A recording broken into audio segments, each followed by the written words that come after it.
Thank you, everybody, for joining us. And thank you so much, everyone, for your patience.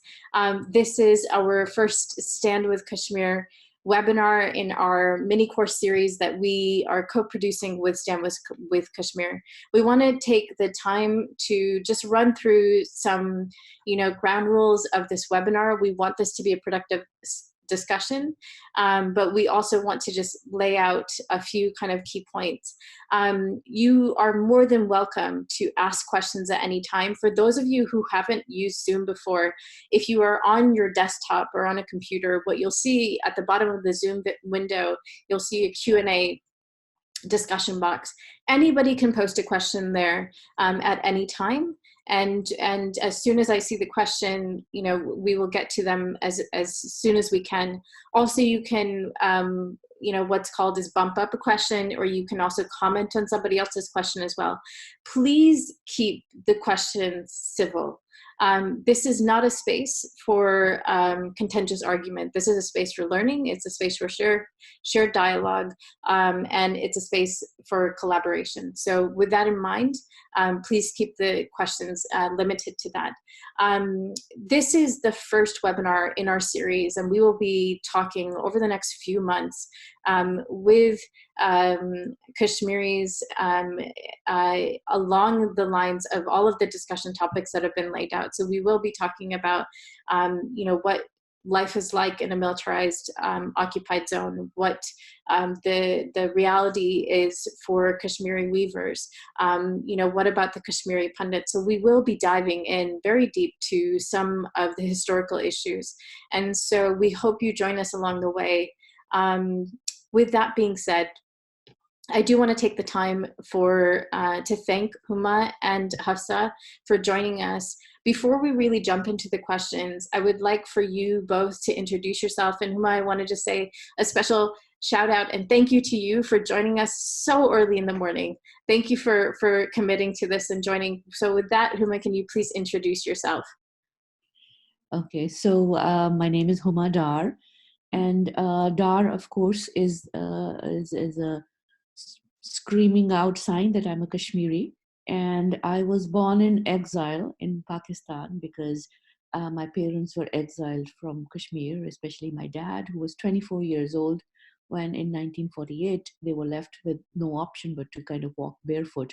And they were made to leave their homes in Srinagar. And I teach critical studies, philosophy, gender and women studies, ethnic studies, and South Asian studies, and film studies. So a huge bag of things because I had an interdisciplinary graduate program. And I've been in the US for about almost 29 years. And I've lived in India for a little bit while doing my field work for my PhD. And yeah, it's not just a matter of my own family history, but it's an intellectual, political passion of mine to work for social. All my scholarship is centered on on social justice, and teaching for me is a part of my activism. And thank you so much for enabling this. I'm so honored to be one of the first people to do these webinars with you, and especially with Hafsa. Thank you. Absolutely. Thank you so much, Huma. And I've just forgotten as well that I didn't introduce myself. So I'm going to quickly do that and then turn it over to you, Hafsa. So my name is Uma Mishra Newberry. I'm the Executive Director for Women's March Global, and we are really proud to be supporting Stand With Kashmir and all of the organizing efforts of Hafsa and her team. So with that being said, Hafsa, can you please introduce yourself? Sure. So my name is Hafsa Kanjwal. I'm an assistant professor of South Asian history at Lafayette College. And I'm also of Kashmiri descent. I was born in Srinagar in Indian-occupied Kashmir. I lived there for a little part of my childhood, and then during the early years of the armed rebellion, my family moved initially to Saudi Arabia and then to the US. So I've been here for most of my life. So I'm part of the broader Kashmiri diaspora. But in addition to that, I also did my PhD on Kashmiri history at the University of Michigan, where I focused on state building and state formation in post-partition Kashmir. And I teach courses on South Asian history, on partition, and hoping to work on my book on Kashmir at the moment. Thank you so much, Hafsa.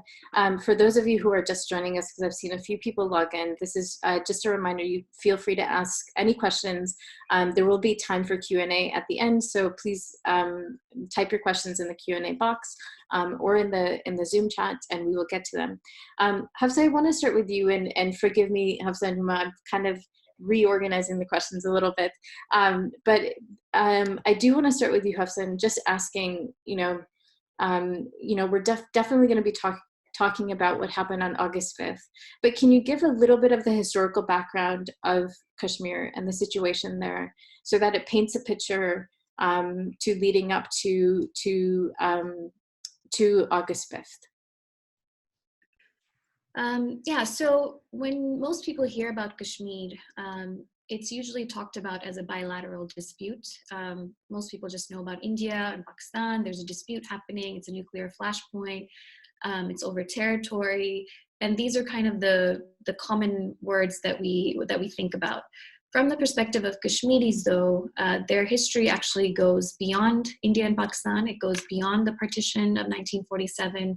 And it really is and has been a long-standing struggle for their self-determination, even before 1947. So I usually like to talk about 1931 as kind of being this pivotal moment in Kashmiris demanding their freedom and economic and educational empowerment from their princely rulers, the Dogras. Just to give a bit of context, Kashmir was a princely state during British colonial rule, and it was a Muslim majority region that had significant populations of Hindus and Buddhists, and it was ruled by a Dogra Maharaja, Dogra family that basically was gifted or granted Kashmir by the British in exchange for their help during the Anglo-Sikh Wars in the 1800s. So this rule that the Kashmiris were under the Dogras was a really repressive rule, especially for the region's Muslims. And most of the Muslims remain uneducated. They were forced to work, take part in forced labor.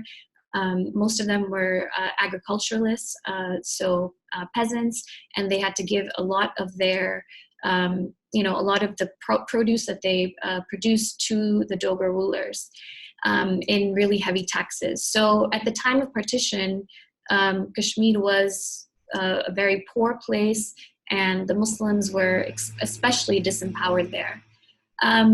But they had started mobilizing. Starting in 1931, there were different formations that were taking place that were kind of demanding better educational and political rights, and thinking about Kashmir as the space that needed sovereignty. So what happens then at partition, though, is that what was indigenous to Kashmir then devolves into the partition logic of the Muslim majority regions going to Pakistan and the Hindu majority regions going to India. And Kashmir was the space then that was Muslim majority, but it did have a Hindu ruler.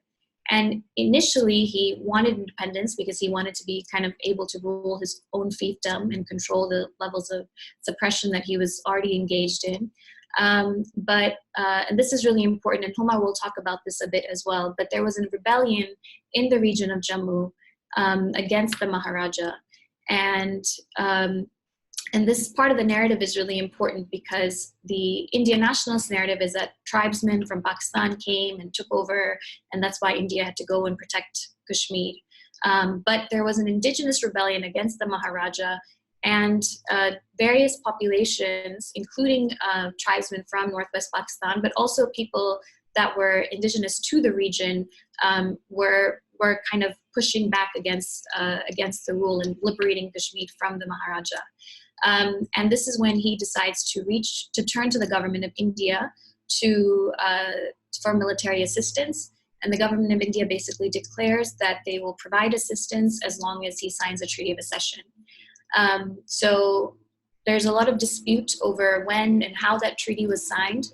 But to kind of put it briefly, it was signed and India had control over Kashmir's defense, foreign affairs, and communications. And it was understood that the future of the region would be determined by a plebiscite. And that kind of is fundamental to what's happening there today. And it's often overlooked, is that the Kashmiri people in 1947 in 1947, when there was a war between India and Pakistan, and the region was partitioned into Jammu, Kashmir, and Ladakh, which was controlled by India, and Azad Kashmir and Gilgit-Baltistan, which was controlled by Pakistan. The future of the whole region was to be put to a plebiscite through a UN resolution. And that hasn't happened, and that is what the people of the region have been demanding for over 70 years. Thank you so much, Hafsa, for that very detailed history. There's a lot there, and I want to just ask you a follow-up question. Throughout everything that you just detailed, all of the exchange of power and the exchange of hands that has happened, that has transpired, the narrative of the Kashmiri people and the voices themselves are completely not embedded in that. Mm-hmm. Can you talk about that just a little bit? Huma actually might, because Huma might have a bit to add on that. Yeah. Okay. I will turn to Huma then. Perfect. So Huma, I wanted to move to August 5th, and you can feel free to answer that question that I just posed as well.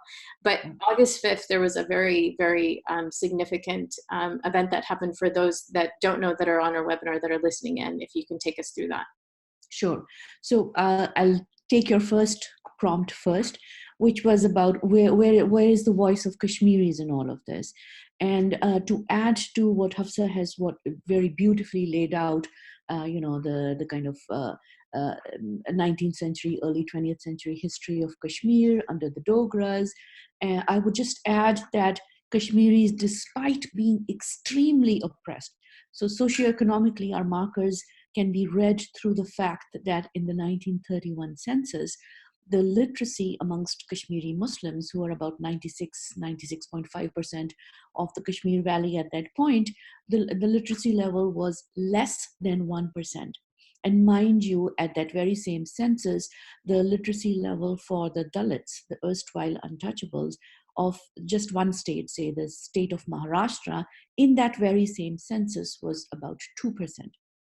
That tells you how we were at so many markers way more oppressed socially, economically, which shows up in your children being able to get an education, way more than the most oppressed people in the rest of South Asia, who are the Dalits, right? So that's one marker.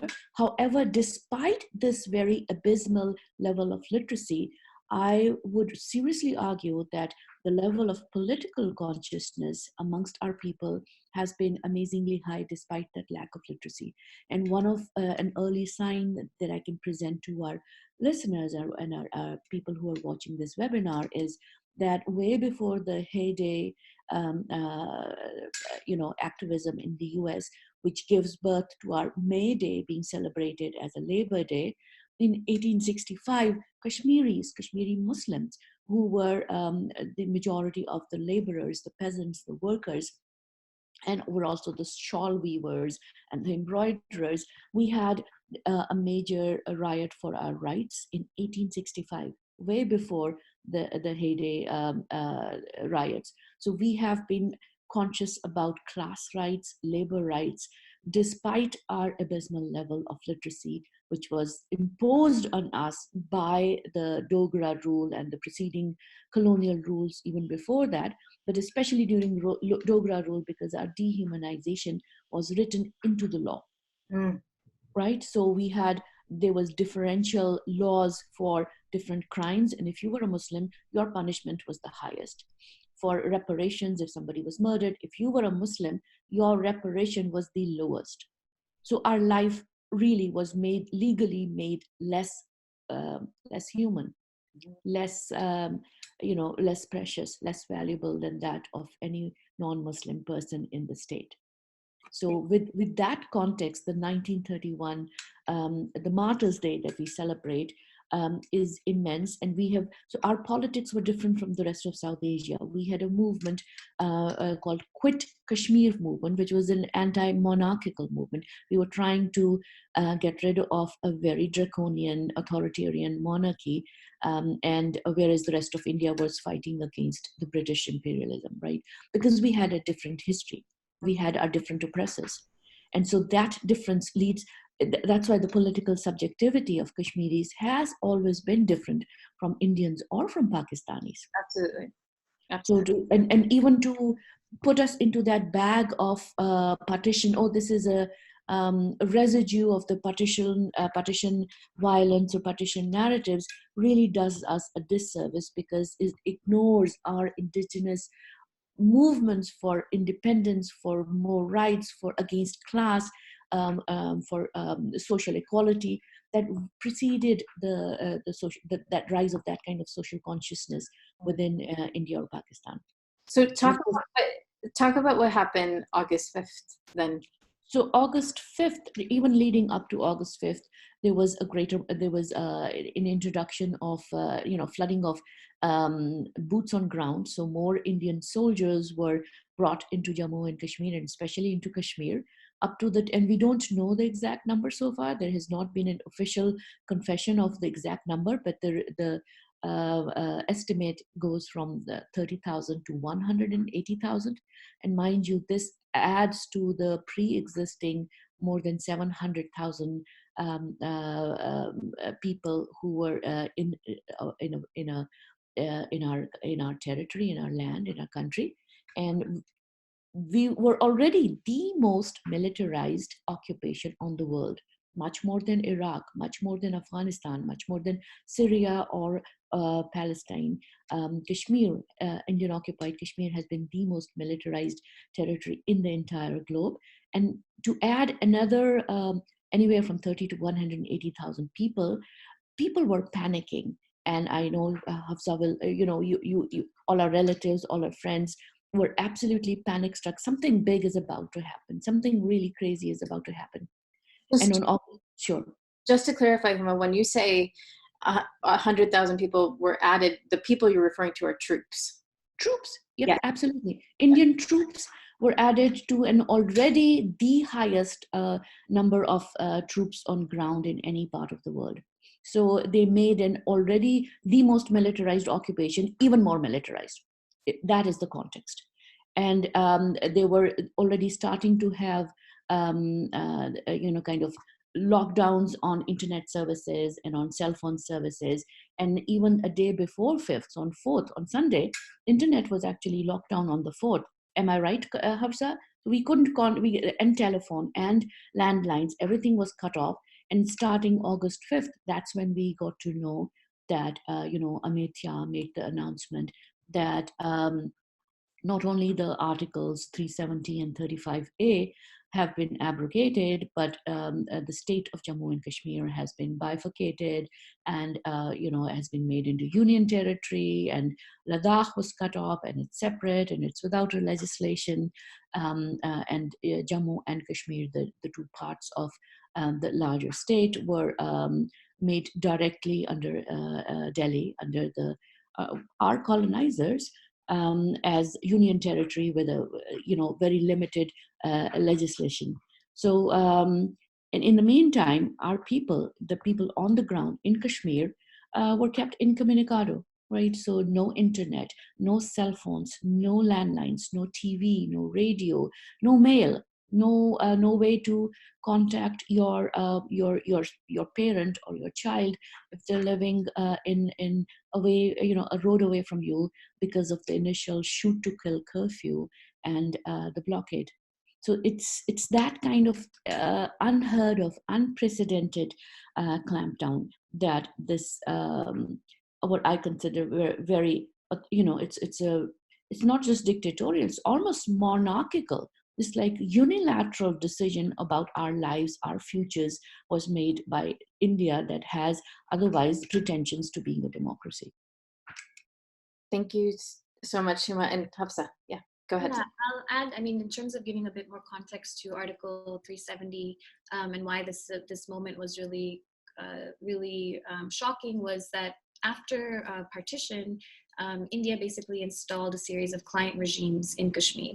And these were Kashmiri leadership themselves that basically had agreed to the accession to India on the grounds that Kashmir would have some level of autonomy. And that autonomy was enshrined in something called Article 370 of the Indian Constitution, which gave Kashmir the right to have its own constitution, its own flag, its own prime minister, and that any law that was passed within India would then have to be concurrently approved and passed by the local state in Kashmir. But over time, for the past 70 years, that autonomy has been completely eroded. India's kind of entered into all of these different fields, whether judicial, legal, financial in Kashmir. But at least it was, the special status that existed in the constitution. And the one important thing that also existed is that the state, through something else called Article 35A, had the right to define who a permanent resident of Kashmir would be. And permanent residents would have the right to buy and sell property, to get scholarships in the state, to get certain government employment. And this was something that at least these leaders, I wouldn't call them leaders, but these client regimes was important to kind of maintain this unique identity of Kashmir. And what the fear is now is that what's going to happen as a result of both of these articles being abrogated is that there will be a settler colonial project in Kashmir where Indians from India can come in, buy property, buy land, and essentially drive out the local population. There's plans to kind of create these settlements in Kashmir, Hindu majority or Hindu settlements, to kind of bring in different kinds of businesses and defense infrastructure. So people are really, really worried that their land, which is kind of the only thing they were able to hold on to, if at all, is also under threat. And there is a genocide watch over Kashmir right now. The different fascistic and authoritarian trends that have been happening there, especially under Modi's government, have led international organizations to be really worried about the threat to the lives of Kashmiris. So this is a really critical moment right now that we're in. Thank you so much, Hafsa, for that clarification, and also just the history, especially on the two articles that you mentioned. As a next question, what I would like to ask you, the title of this webinar is Why is Kashmir the most dangerous place on earth right now? Can you give our listeners an understanding in terms of the militarization? As Huma mentioned, Kashmir is the most militarized place right now on earth. And, I know this is a difficult question to answer, but what are the dangers for Kashmiris because of that militarization, not only for the region, but then also globally? And the second part of that question is, what is the trauma of militarization that is being felt by those on the ground? Yeah. So after, in the late 80s, there was an armed rebellion against Indian rule. Kashmiris had tried from partition onwards to kind of seek their freedom or seek a plebiscite through peaceful means. That wasn't working. India became increasingly clamped down on any dissent in Kashmir. And during the period of the armed rebellion, this is when there had already been Indian soldiers on the border with Pakistan. But in the late 80s and early 90s is when Indian Army basically moved in intensely into civilian areas, set up barracks and different cantonments across the land. So that 700,000 plus troop presence has been there since the late 80s. And as a result, when you have such an oppressive military force and a civilian population, there's going to be human rights violations. So since that time, the numbers are very staggering. Between 70 to 100,000 Kashmiris have been killed. 8,000 have been disappeared. This is something called enforced disappearances. To this day, their families have no information about their whereabouts. There's been 6,000 to 8,000 mass graves that have been found, so it's possible that those who were disappeared were killed and then placed in these mass graves. Thousands of women have been raped, including one particular horrifying instance of a mass gang rape by the Indian Army in the village of Kunan Pushpura. And all of this has happened in the context of the armed forces being protected by something called the Armed Forces Special Powers Act, where basically the Indian Army, any crime, anything that it commits in Kashmir, it will not be held accountable, and this is enshrined in the law. So this kind of gives these soldiers the free will to do anything. So that kind of understanding is really important to just think through these human rights violations that have happened and continue to happen. I mean, since the new wave of youth-led protests began in 2008, every time there's a protest, the army fires either live ammunition or pellet guns into crowds, killing, blinding, injuring, Kashmir's mostly youth. And it's a lot of violence that exists in society that the people have to deal with on a day-to-day basis.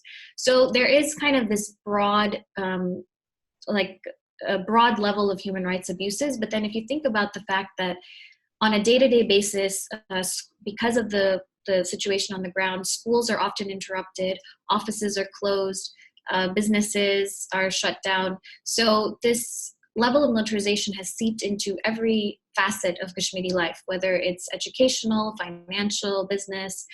Daily life is just always, there's no such thing as normalcy, so to speak. Kashmiris just constantly live in a limbo where each day is an unknown. You don't know when someone could be killed. You don't know where there could be a protest. You don't know when someone could be raped. You don't know when the army does fake encounters. So, and as a result, people in each of these moments, they're not going to be subdued. They will protest. They will resist, because it's impossible to make people face that level of repression and expect that they will just kind of take it lying down. And this is what India thinks, that it can use brute force on a civilian population, and that people will just kind of submit to their will. But I think the kind of really tragic part is that psychologically this has impacted Kashmiris as well, where a vast majority of the population deals with PTSD, anxiety, trauma. When I get messages from my friends in Kashmir when there's, things are happening, or even right before the period that Huma was talking about, when people were so frantic, I'm going back and looking at these messages, and it's anxiety, it's PTSD. My friends are telling me, I'm so scared, I can't sleep, my heart is beating really fast, I don't know what's going to happen. And this is an entire population that's made to feel this way. So that's just to give a broader context into what it's like to live under a military occupation. Thank you so much, Hafsa. And Huma, going to you. Yeah. So I wanted to add that we have been put on, Kashmir has been put on genocide alert list by Genocide Watch, a non-profit. And I wanted to go over the five early warning signs. The number one is an exclusionary ideology, in this case of Hindutva, which is what Modi prescribes to and his ruling party prescribes to. Can you just explain that for those who don't know what that term means, please? So Hindutva stands for India, the country, being only for Hindus as the primary right-bearing citizens, and anyone and everyone should come as second-class citizens. And this was an ideology forwarded by Savarkar, who wrote the book on Hindutva. He coined the term Hindutva, which means Hinduness, way back in 1925. And he was one of the founders of RSS, which Modi has been a lifelong member of, which is the mother organizations for hundreds of other Hindu nationalist organizations, but their mother organization is RSS, Rashtriya Swayam Sevak Sangh, National Volunteers Association. And the second one, the warning sign for a genocide, is authoritarian military rule without legal constraints imposed by civilian Indian officials. So as Hafsa just went and talked about AFSPA, Armed Forces Special Powers Act, we have the most militarized rule and no civilian legal safeguards. The number three is that we are ruled by a minority military force, the army, over a majority Muslim citizenship. So the population of the valley is about 8 million. That of all of Jammu and Kashmir under the Indian occupation is about 15 million, and 8 million of them reside in the valley. And even with up to 900,000 military men, soldiers, they are still a minority. So we are the majority, and yet so ruled by in the Indian army, and many scholars have written books about it, how it keeps Muslims out of the army, and so it is a majoritarian force. The number 4 is cutoff of communications and outside access by internet media and trade. And ironically, this was one of the only 3 fields that Kashmir under the last Dogra Raja acceded to India. The first one was communication, then foreign affairs, and then defense. And we are seeing how the one thing that we did accede to India, what brilliant communication they are providing our people 72 years later. The number 5 warning sign for genocide is widespread violations of basic human rights, torture, rape, a 2-year arbitrary preemptive detentions under PSA, Public Security Act, which is also, by the way, one of the same law that Farooq Abdullah, a collaborator with the Indian regimes, we are now told that he has been slapped with PSA, which is considered very draconian law, and Amnesty International called it the lawless law, which is a remnant from colonial rule for Defense of India Act, enacted by the British precisely to keep the Indian freedom movement down. So that tells you about even the colonial precursors, the colonial antecedents of the legal structure that Kashmir's struggle against. But we and many other scholars and activists have argued that although we have been put on the genocide alert, we have been undergoing an ongoing incremental genocide since 1947. And initially, it had a jump start. It wasn't an incremental genocide at that point. It was a full blast genocide when the entire population of Jammu and Kashmir, that which was later under Indian control and that which was later under Pakistani control. So before it was partitioned off in 1947, our entire population was approximated to be about 4 million. And in 1947 to 48, 1.6 million Muslims were ethnically cleansed, mostly from the part that is Jammu under Indian control, but also from the Kashmir Valley. And my family was living in Kashmir Valley, and we were part of that genocide. So 1.6 million people is more than 33% of the population of the entire Jammu and Kashmir state. It cannot be brushed under the rug of partition violence, because even given the proportion of the people who were ethnically cleansed, it is overwhelmingly disproportionately high, and it was state engineered. This is an ethnic cleansing where up to 0.6 million Muslims were massacred, and up to 1 million people were forcibly exiled. And not just the last Hindu Dogra Raja Hari Singh, but also Patel, who was the Home Minister of a newly independent India in 1947. He asked the adjacent rulers, the adjacent principalities that were later merged into India, for example, the state of Patiala, to send their standing armies to Jammu and Kashmir to annihilate Muslims. So just to ask Huma, and I'm just also conscious of time as well. And for those who are attending this webinar and you are listening into the conversation, 1, thank you for joining us. And 2, if you have any questions, please ask them now. I'm going to just ask Huma one more question, and then we will take all of the questions that you may have. And so please type them in the Q&A box that you see in Zoom, or type them in the chat, and I will have a look at them. So Huma, the last question that I want to ask you is Indian media and the propaganda of Indian media completely obscures, I think there's a better word to describe this, but it obscures what is happening on the ground in a massive way. This is also why, the comment of, the situation, a lot of, unfortunately, politicians and celebrities in the past few weeks have been saying the situation is complex, or that they just have no idea of what is happening. What is that not allowing us to see in terms of the reality of the situation? Um, in the Nuremberg trials after the Second World War, there were journalists who were also held culpable for participation in the genocide of Jewish people.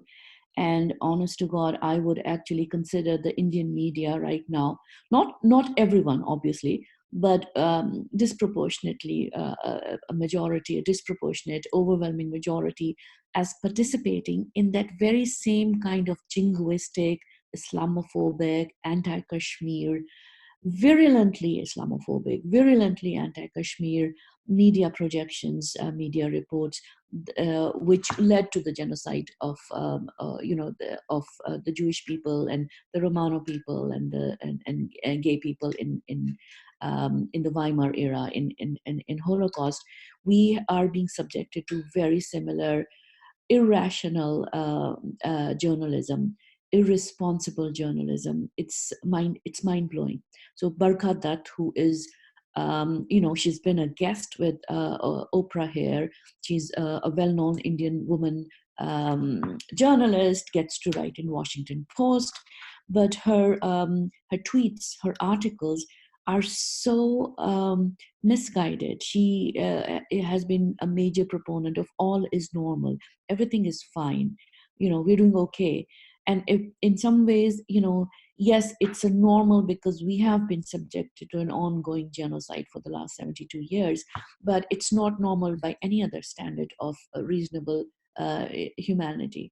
And it's terrifying. And within India, I think the largest media that people really get to see, more people than who watch the news or read a newspaper, people watch films. And the Indian film industry, Bollywood, based in Bombay, which is considered the national cinema of India, and gets really widespread viewership across the world, even amongst the non-resident Indians and people who do not speak English or Urdu or any other language in Africa, in Russia, in Germany, and so on. The representations of Kashmiris are obscenely colonial. It's about the Kashmiri male as, the only good Kashmiri male is the dead Kashmiri male. And it's about women being, Kashmiri women being, and it's of course their fantasy of Kashmiri women being agents for the Indian state, as if we don't have any politics of self-determination, as if we are fine with, getting our men or our children, our sons or husbands or our friends killed. It's a similar mentality to how the US went into Afghanistan with the so-called agenda of saving the Afghan women. So the Indian media has this very much saving the Kashmiri Muslim woman from the Kashmiri man kind of representation, writ large, not just in their journalism, but also in their films. And the films, sadly, are very powerful, very seductive with the songs and dance and the whole shebang. Mm. Thank you so much, Huma. Hafsa, I'm going to ask you the same question. And I mean, in recent weeks, and you and I have chatted about this on offline. We've seen Bollywood celebrities, and in the past, Priyanka Chopra with her Jai Hind tweets, promoting Hindu nationalism in a really gross way, and just completely being silent on this. Can you comment on how all of that, along with the Indian media has completely, let's say, put a blanket on what is happening in Kashmir?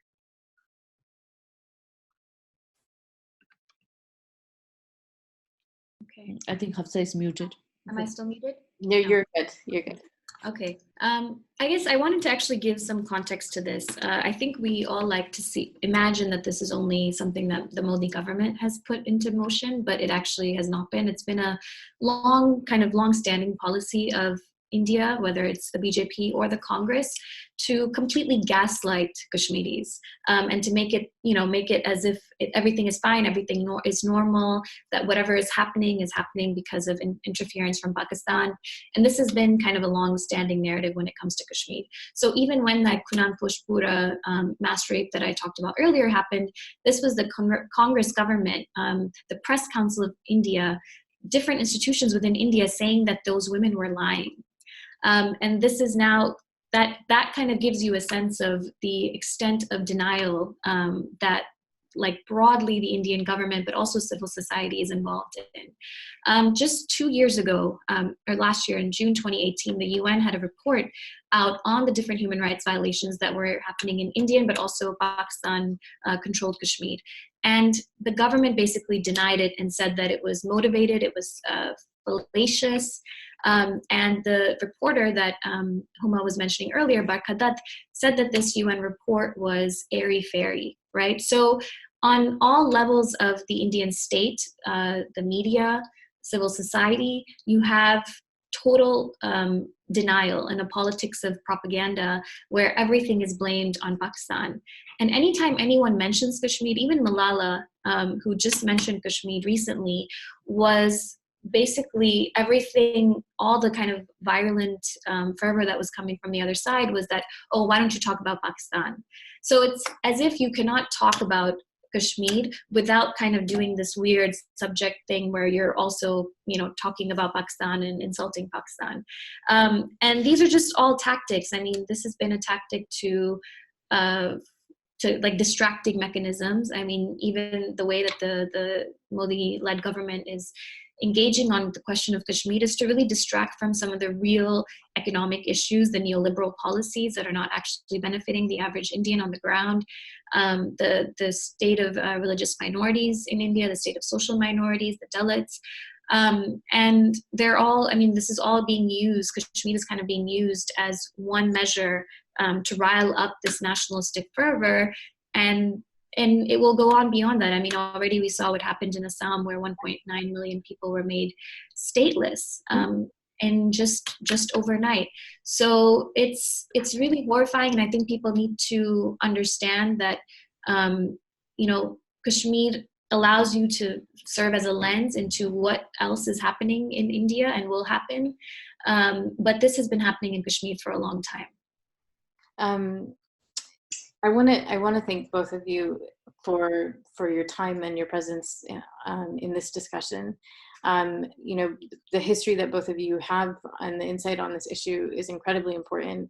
I don't see any questions. There's a couple of comments within the Q&As just in terms of Hindutva and it being an upper caste ideology and excluding lower caste Dalits and other religious minorities, absolutely.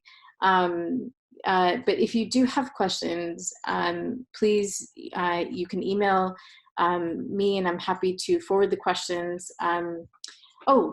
We just got another one question in. Has there been any solidarity actions between Assam and Kashmir?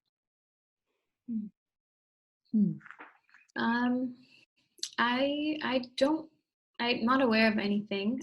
There might be happening in the diaspora. I mean, I know that Kashmiris, because so much of Kashmir itself has been silenced, there has been engagement in the diaspora, and we are, talking and working with Indian Muslim minorities to talk about the rise of fascism and authoritarianism in India. But specifically with Assamese groups, I'm not sure if that's taken place. Yeah, and I think we have to keep in mind the intense scrutiny on these two groups of people, Kashmiris and Assamese Muslims, that even, at this point, for example, communication, they can't even communicate. So any alliances between them, any solidarities between them are severely disabled, handicapped by this lack of proper channels of communication, as well as by the surveillance. At any given point, there are more than 60 spy agencies working in a very small population of Jammu and Kashmir, Indian spying agencies. So every Kashmiri, this is part of the pathology of colonialism, that living on the ground, we're extremely aware of surveillance. Who can we trust? Who can we not trust? But having said that, there are alliances that have formed between Dalits and Kashmiris, between all of those those 7 states. They're called the 7 northeastern state of India, but I personally do not like to call them the Northeast because it still puts India at the center of it. So Assam, Mizoram, Nagaland, Manipur, they do have an there has been greater interest in getting to know what has been happening in Kashmir and how to, and what kind of resistance movements are running on the ground, and how to increase political consciousness. So, and strangely enough, a lot of it through Facebook.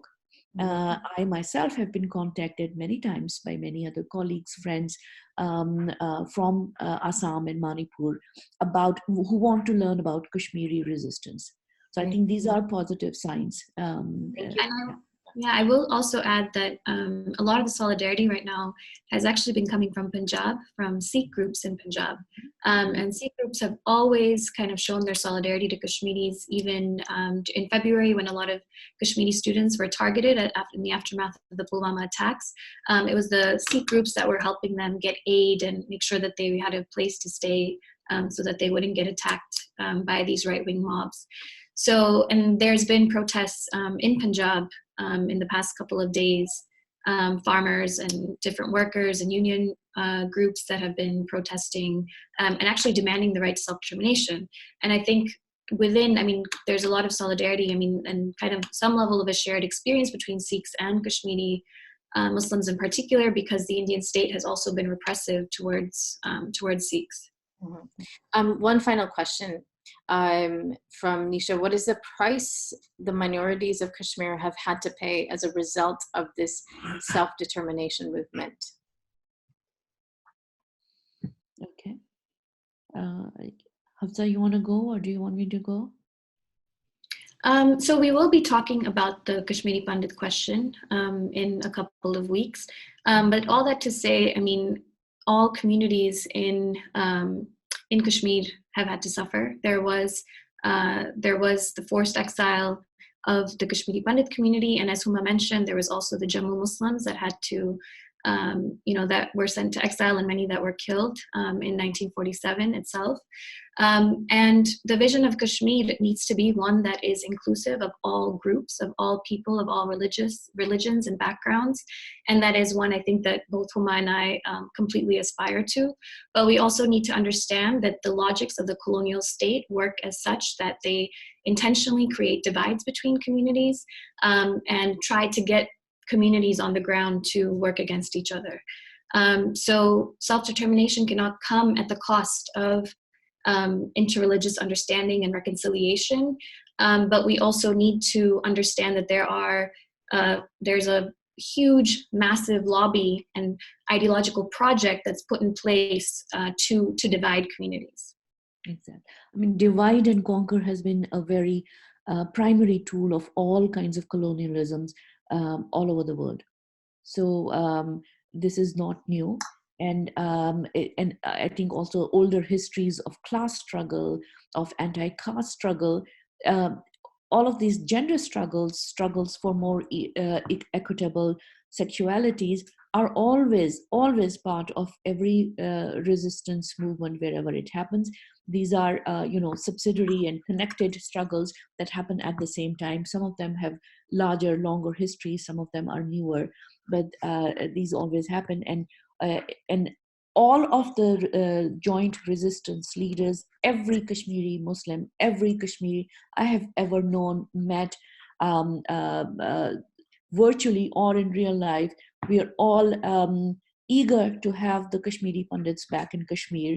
And the request to the Indian state for an serious inquiry and interrogation of why the Pandits even left in the first place, how did they leave, how was that forced exile enabled in the dead of winter, which felt like almost overnight.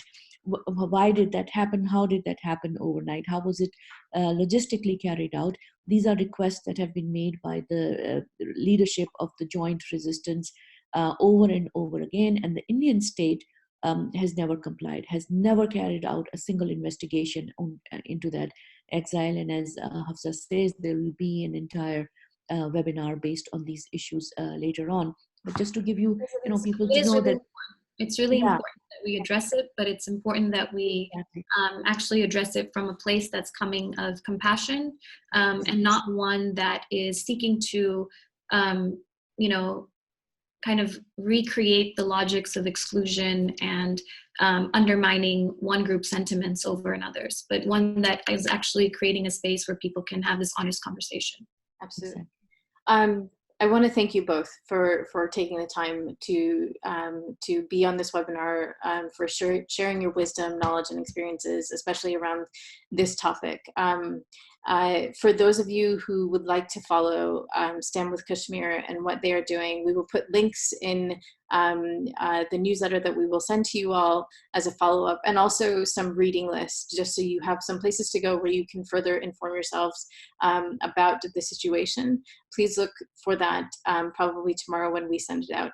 And then also stay tuned for the next webinars that we have coming up in this series that we are co-producing with Stand With Kashmir.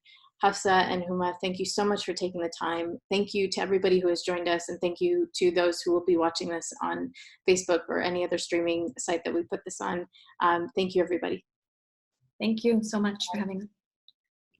Thank you so much, Uma, and for enabling this very useful conversation to take place. Thank you so much.